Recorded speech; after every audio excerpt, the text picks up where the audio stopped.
વરિષ્ઠ પત્રકાર તરીકે આપનું શું માનવું છે આ વિશે અને કઈ રીતનું ચિત્ર પછી બની શકે?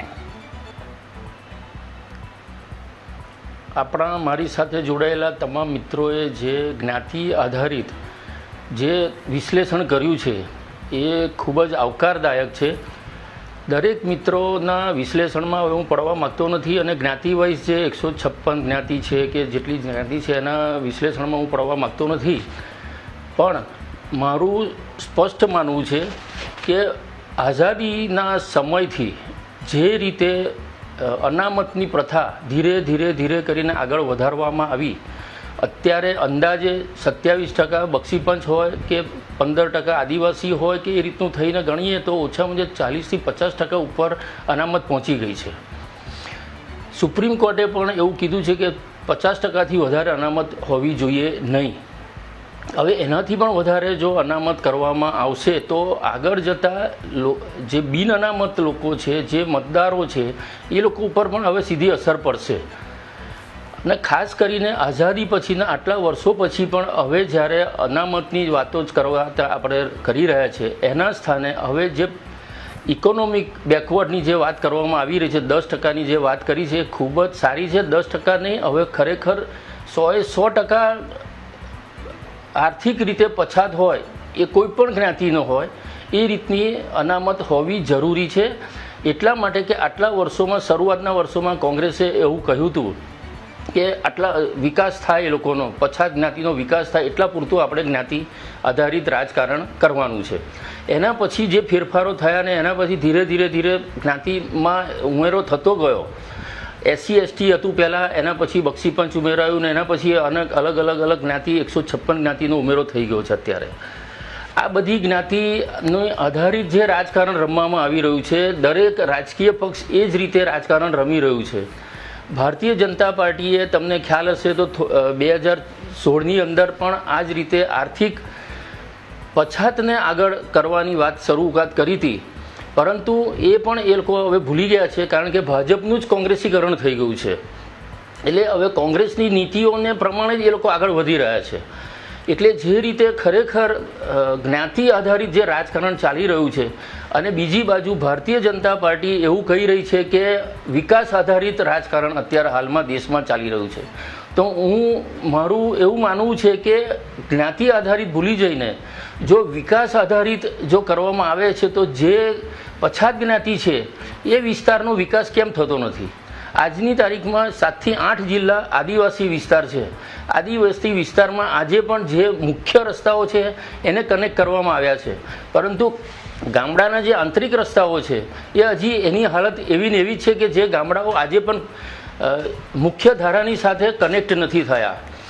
એને કારણે વિકાસની રાજનીતિ ને બદલે આ જ્ઞાતિ આધારિત રાજનીતિ ચાલી રહી છે, એની સીધી અસર ગરીબ અને મધ્યમ વર્ગ ઉપર પડી રહી છે. મારું બેન આપને એટલું જ કહેવું છે કે ખાસ કરીને સમગ્ર દેશમાં અને અત્યારે જે કોર્પોરેશનની ચૂંટણીઓ આગામી દિવસમાં આવી રહી છે ગુજરાતની અંદર, ત્યારે જે 27% OBCને જે બેઠકો આપવાનું નક્કી થયું છે એની પણ જો સર્વે કરવામાં આવે અને પછાત જ્ઞાતિનો સર્વે કરવામાં આવે તો એની અંદર પણ એ લોકોએ અન્યાય જ કર્યો છે. એ લોકોને 27% હોય કે 10% હોય, એ લોકોની જ્યાં પણ કોઈ વસ્તી પણ નથી એવી જગ્યાએ પણ અનામત મૂકી દીધી છે. ખરેખર ચૂંટણી પંચે પોતે એનું નવેસરથી સર્વે કરીને જે જગ્યાએ બક્ષીપંચ નથી કાં તો પછાત જ્ઞાતિ નથી તો એવી જગ્યાએ ટોટલી એ લોકોએ બેઠક હટાવી દેવી જોઈએ અને એની જગ્યાએ જનરલ બેઠક કરવી જોઈએ. એને બદલે દરેક વોર્ડની અંદર એક બેઠક બક્ષીપંચને આપી દેવામાં આવી છે કે જ્યાં ખરેખર એટલી વસ્તી પણ નથી થતી. આવા અનેક ફેરફારો હજી કરવાની જરૂર છે. તેવે સમયે આર્થિક પછાત લોકો શિક્ષણ હોય કે પછીથી રાજકારણની અંદર હોય કે નોકરીની અંદર હોય કે દરેક જગ્યાએ હવે આર્થિક પછાતને વધારે મહત્વમાં આપવામાં આવે એ જરૂરી બન્યું છે. ધારો કે હું મારી દીકરીનો જ એક અનુભવ, આજે 15 વર્ષ પહેલાંનો જૂનો અનુભવ કહું તો એને એડમિશન લેવા માટે હું જ્યારે ગયો હતો ત્યારે મારે આ જ પરિસ્થિતિનો સામનો કરવો પડ્યો હતો. એના 3 થી 4% ઓછા હતા, એને કારણે એને ખાસ પેલી પેમેન્ટ સીટ ઉપર એને એડમિશન લેવું પડ્યું હતું.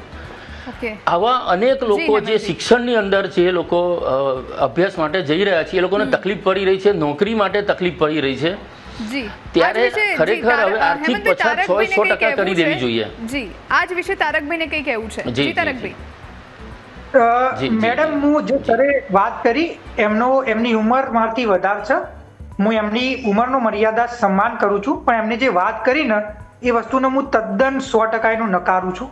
સૌથી પહેલા એમનું એવું કહેવું છે કે જાતિ આધારિત કે જે મદદ કરવામાં આવે છે, કે જાતિ આધારિત જે અનામત હોય કે જે બીજી મદદ કરવામાં આવે છે, એના જગ્યાએ ખાલી અને ખાલી આર્થિક આધાર ઉપર મદદ કરવી જોઈએ, આવું એમનું કહેવું છે.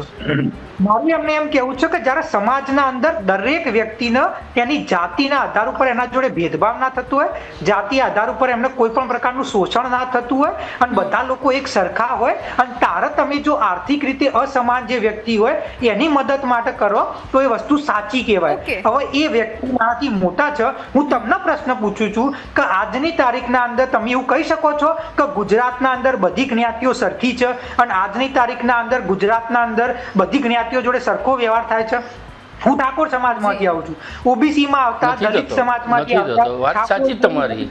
આવા અનેક એવા લોકો છે. હું આજે ગણેલો શિક્ષિત છું, ફાઇનાન્શિયલી સ્ટેબલ છું, સારામાં સારું શિક્ષણ ધરાવું છું, હું કોઈ વ્યસન નથી કરતો. હું આજની તારીખના અંદર ગાંધીનગરમાં કોઈ સારા ઘર લેવા માટે જઈશ તો કારણ કે હું ઠાકોર છું એટલે મને ઘર આપવામાં નહીં આવે. અને વાત એમને કરી તો અત્યારે હું એ કહેવા સમયનો માંગુ અભાવ છે. જી જી જી તારકભાઈ, સમયનો અભાવ છે. આપ ત્રણેય મહાનુભાવ. જી તારકભાઈની વાત સાથે હું સંમત છું. ઈડબ્લ્યુએસ અનામતની વાત કરી ને એમને વાત કરી આર્થિક ધોરણે.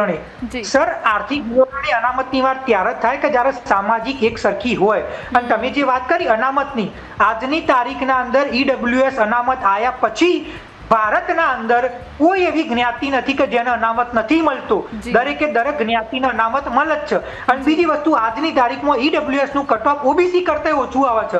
તો એવું કહેવું કે તમે જ્ઞાતિના આધારિત લાભ મળે છે અને આર્થિક રીતે જી, નબળા જી, લોકો નથી તારકભાઈ, મળતું, તો તથ્યધારી ખોટું છે. જી જી સમયનો અભાવ છે. જો આપ ત્રણેય અમારે તો- મહાનુભાવો અમારી સાથે જોડાયા અને આ ચર્ચામાં ભાગ લીધો એ બદલ આપ ત્રણેયનો ખૂબ ખૂબ આભાર. આ સાથે આ વિશેષ રજૂઆતમાં અત્યારે બસ આટલું જ, પરંતુ તમામ મહત્વના સમાચારો માટે આપ અમારા તમામ સોશિયલ મીડિયા પ્લેટફોર્મ્સ પર અમને ફોલો કરી શકો છો. રજા આપશો. નમસ્કાર.